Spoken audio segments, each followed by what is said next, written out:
Assalamualaikum warahmatullahi wabarakatuh. Hai lu semua, perkenalkan aku Zanuba Aprilia Alifida dengan NIM akhir 125.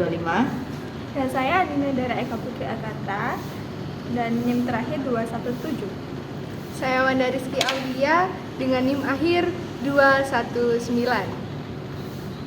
Di sini kami dari kelompok 5 yang akan menerangkan tentang teori gender. Yuk langsung aja ke intinya.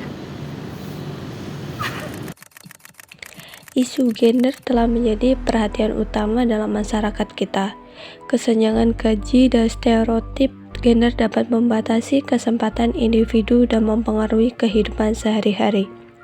Perempuan masih menghadapi kesulitan dalam mencapai posisi kepemimpinan, sementara laki-laki diharapkan memenuhi standar maskulinitas tertentu. Isu gender ini terdampak tidak hanya pada individu, tetapi juga pada masyarakat secara keseluruhan. Untuk memahami isu gender secara lebih baik, kita perlu memahami teori gender yang mendasarinya. Teori gender membantu kita memahami bagaimana peran gender dibentuk dan bagaimana mengatasi kesenjangan dan stereotip.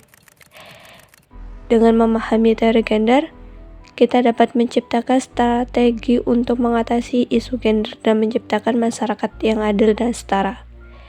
Teori gender juga membantu kita memahami bagaimana gender berinteraksi dengan faktor lain, seperti ras, kelas sosial, dan orientasi seksual.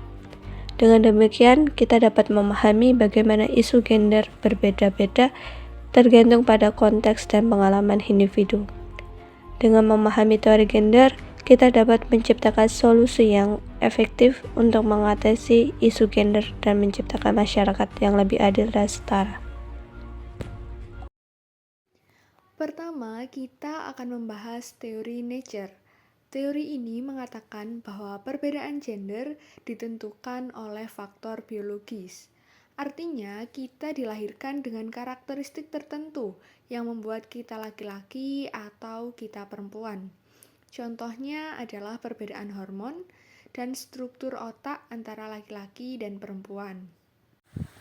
Baik, yang kedua kita akan membahas mengenai teori nurtur. Teori nurtur ini berpendapat bahwasanya perbedaan gender dapat dipengaruhi oleh faktor lingkungan dan juga pengalaman, yang mana itu artinya kita belajar menjadi laki-laki atau perempuan melalui proses sosialisasi dan juga pengalaman hidup.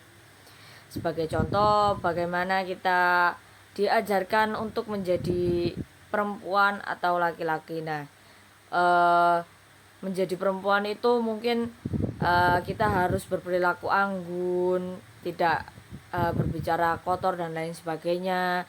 Lalu untuk menjadi laki-laki kita harus menjadi laki-laki yang tangguh, kuat, dan lain sebagainya. Itu ditentukan berdasarkan jenis kelamin kita. Nah, mungkin sebagai contoh itu bagaimana peran kita sebagai orang tua dalam pendidikan dan juga media dalam membentuk harapan dan juga norma gender. Sekarang kita akan membahas teori equilibrium. Teori ini menyatakan bahwa masyarakat cenderung mencari keseimbangan dan stabilitas. Dalam hal gender, ini berarti bahwa peran laki-laki dan perempuan yang seimbang dapat membantu masyarakat berjalan lancar. Namun, teori ini juga bisa membatasi pilihan peran gender seseorang. Selanjutnya, kita akan membahas teori struktural fungsional. Teori ini berpendapat bahwa masyarakat terdiri dari struktur dan institusi yang berfungsi untuk menjaga keseimbangan dan stabilitas. Dalam konteks gender, teori ini mengatakan bahwa peran gender ditentukan oleh struktur sosial dan institusi yang ada dalam masyarakat. Nah, yang kelima kita akan membahas mengenai teori konflik sosial. Teori konflik sosial ini berpendapat bahwasanya masyarakat itu terdiri dari kelompok-kelompok yang memiliki kepentingan yang berbeda-beda dalam konteks gender.